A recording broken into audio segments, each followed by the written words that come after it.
साध संगत जी, आज की साखी सतगुरु नानक के पुत्र बाबा श्री चंद जी की है। जब बाबा जी की मुलाकात तुर्कों के बादशाह जहांगीर से हुई थी और उस समय बाबा श्री चंद जी ने अपनी गोदड़ी में किसको बंद किया हुआ था, आइए बड़े ही प्रेम और प्यार के साथ आज का यह प्रसंग श्रवण करते हैं। विशाल कलयुग का समय चल रहा था, जहाँ कहीं भी लोग बुरे काम कर रहे थे। अनेक प्रकार के पैड़े मत फैले हुए थे। कोई भी सुखाड़े सतनाम का सिमरन नहीं करता था। कितने मजहब गिनते जो जगत में बन गए थे। थोड़ी सी सिद्धि प्राप्त करके नया पंथ चला लेते थे। वाहिगुरु को पहचानते नहीं थे तो और विधियों के अनुसार उपदेश देते थे। पहले युगों में तप और जग करते थे।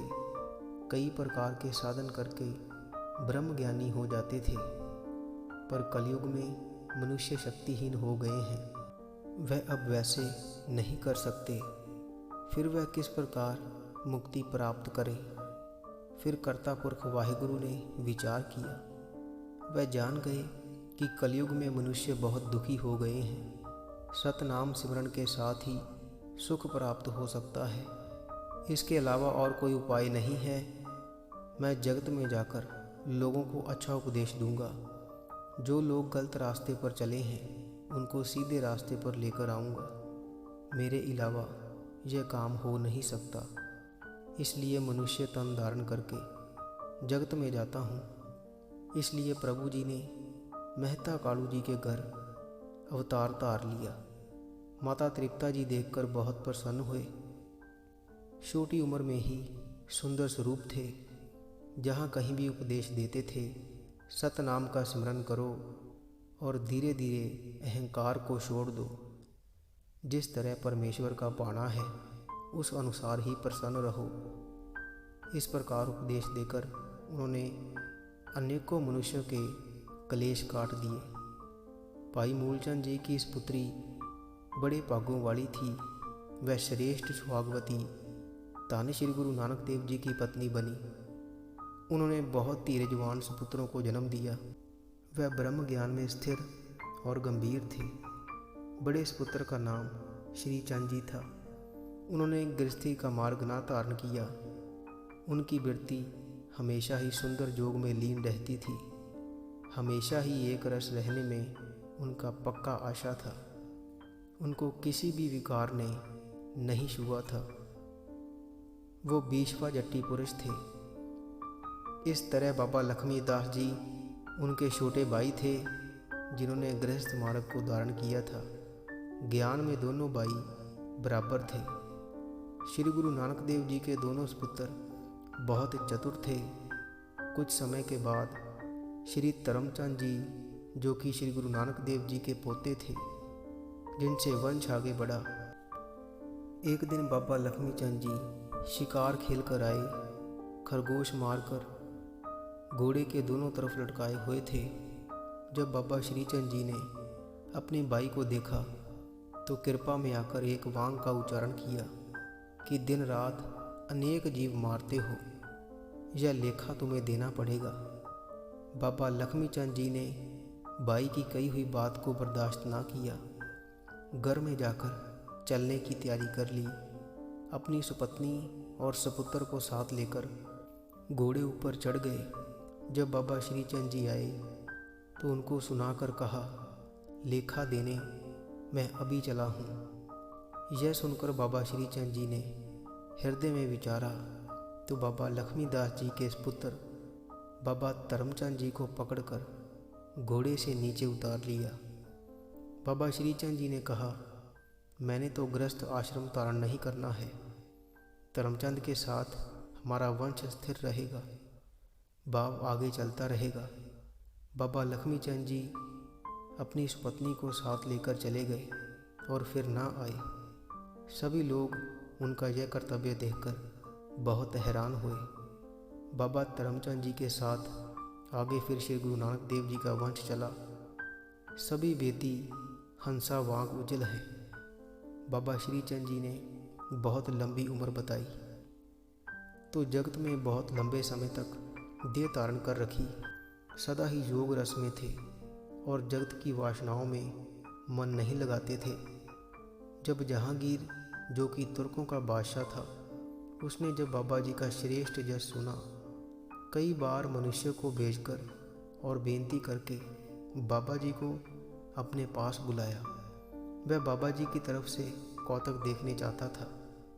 जिस बाबा जी के हृदय में बहुत कौतक थे, पाई गोदड़िया नामी सेवक उनके पास रहता था। बाबा जी ने जब कहीं जाना होता था तो उसके कंधे के ऊपर ही चढ़कर जाते थे, नहीं तो अपने निजी स्थान पर ही बैठे रहते थे। हमेशा ही प्रभु में ध्यान लगाई रखते थे। पाई गोदड़िया के कंधे पर चढ़कर लाहौर की तरफ चल पड़े। धीरे धीरे लाहौर पहुंच गए। एक दिन वहां डेरा लगाया। फिर जहांगीर बादशाह ने उनको अपने पास बुलाया। पाई गोदड़िया पर सवार होकर बाबा श्री चंद जी, जिनका आशा बड़ा दृढ़ था, वह बादशाह के पास पहुँचे। तो जब नज़दीक पहुँचे तो जब बादशाह ने सामने देखा तो शिवजी जैसा शरीर दिखाई दिया। कंधे से गोदड़ी उतार कर ऐसी जगह रख दी जहाँ पर बादशाह को अच्छी तरह दिखाई देती थी। उस समय उनकी उम्र बहुत वृद्ध हो गई थी। बादशाह ने बड़े अदब के साथ उन्हें बिठाया, आपस में वचन विलास किया। बाबा जी उसको टुकमा उत्तर देते थे। फिर बादशाह ने गोदड़ी तरफ देखा, जो लेटी लेटी बहुत काँप रही थी। कभी इधर उधर चलती थी, कभी ऊंची उठकर फिर धरती पर गिर जाती थी, कभी इकट्ठी हो जाती थी तो कभी फैल जाती थी, कभी ऊंची उठकर अंगड़ाई लेती थी तो कभी इस तरह जापता था जिस तरह अवासियाँ ले रही हो। गोदड़ी को कांपती देखकर जहांगीर बादशाह बहुत हैरान हुआ। बाबा जी की तरफ से पूछने के लिए बोला, तुम गोदड़ी के नीचे क्या रखाए, जो व्याकुल होकर इधर उधर होकर दुखी हो रहा है। यह सुनकर श्री गुरु नानक देव जी के पुत्र ने कहा, दरवेशों के ख्याल ऊंचे होते हैं, इनका अंत लेना अच्छा नहीं है। इनकी जितनी सेवा हो सके उतनी अच्छी है। कोई किस तरह करता है और किस तरह होता है, यह हमेशा खुदा के सामने होता है। जहांगीर ने फिर कहा, कृपा निदान मेरे को गोदड़ी के नीचे वाली वस्तु को दिखाओ। मेरे मन में आश्चर्य बात वर्त रही है। जब से मैं इस कांपती हुई गोदड़ी को देख रहा हूँ और तो कोई बात मुझे समझ नहीं आई। मुझे इसे बताने की कृपा करें। इसमें ऐसी कौन सी वस्तु है जो बहुत दुख पा रही है। बाबा श्री चंद जी ने फिर गोदड़ी की अंदर की वस्तु को बुलाया। हे गोदड़ी में टिकाए गए, बाहर आओ। बादशाह जहांगीर को अपने आप को प्रताप सहित दिखाओ। गोदड़ी में भारी मलेरिया ताप बंद किया हुआ था। श्री गुरु उस पुत्र ने जब उसको बुलाया तो वो भारी बुखार जहांगीर को चढ़ गया। जहांगीर का उस समय ही मुंह सूख गया तो कांबा बहुत चढ़ गया। आंखें लाल हो गई, अंग पैर टूटने लगे तो सिर में दर्द होने लगा। हालत इतनी ख़राब हो गई जिस तरह अभी ही मौत आ जाएगी। जहांगीर हाथ जोड़कर कहने लगा, इसको मुझे मत दिखाओ, मेरे इस बड़े दुख को शीघ्र ही दूर करो, नहीं तो मेरे प्राण निकल जाएंगे। तुम हर रीति अनुसार बहुत बड़े सम्राट हो। जहांगीर की बेनती सुनकर बाबा श्री चंद जी ने वचन किए, हे ताप, हटकर गोदड़ी के अंदर चले जाओ। ये कहने के साथ ही बुखार तुरंत उतर गया तो गोदड़ी फिर हिलने लग गई। बाबा जी ने जहांगीर को फिर कहा, यह बुखार हमारे शरीर के साथ आया था।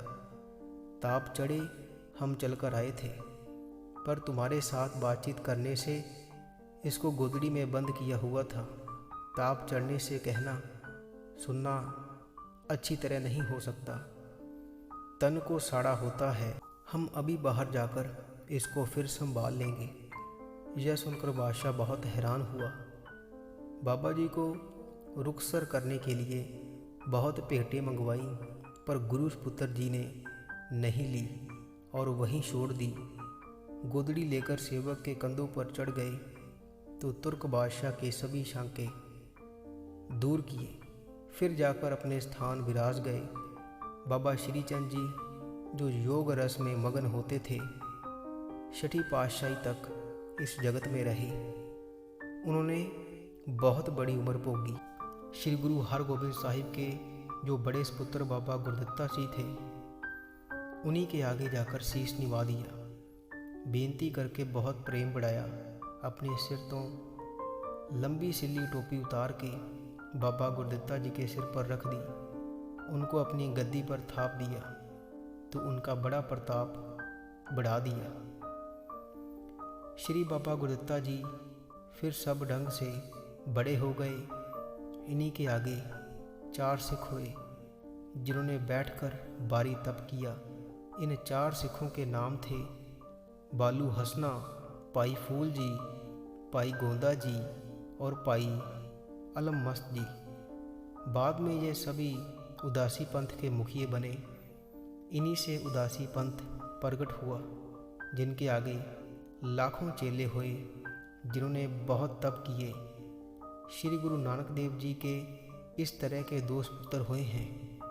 कवि भाई संतोख सिंह जी उनको वंदना करते हैं। साध संगत जी, आज के प्रसंग की यहीं पर समाप्ति होती है। प्रसंग सुनाते हुए अनेक भूलों की क्षमा बख्शें जी। साध संगत जी, इसी के साथ हम आपसे इजाज़त लेते हैं। कल मिलेंगे ऐसी ही एक रूहानी साखी के साथ। अगर आप रोज़ाना रूहानी साखियाँ और रूहानी विचार सुनना पसंद करते हैं तो आप इस चैनल को सब्सक्राइब कर लीजिए और साथ ही बेल आइकन पर भी ज़रूर प्रेस कीजिए, ताकि हम जैसे ही नई वीडियो अपलोड करेंगे उसकी नोटिफिकेशन आप तक पहुंच जाया करेगी। और अगर आप रूहानी साखियाँ पढ़ना पसंद करते हैं तो आप हमारी वेबसाइट www.santwachan.com पर जाकर पढ़ सकते हैं, जिसका लिंक वीडियो के डिस्क्रिप्शन में दिया हुआ है।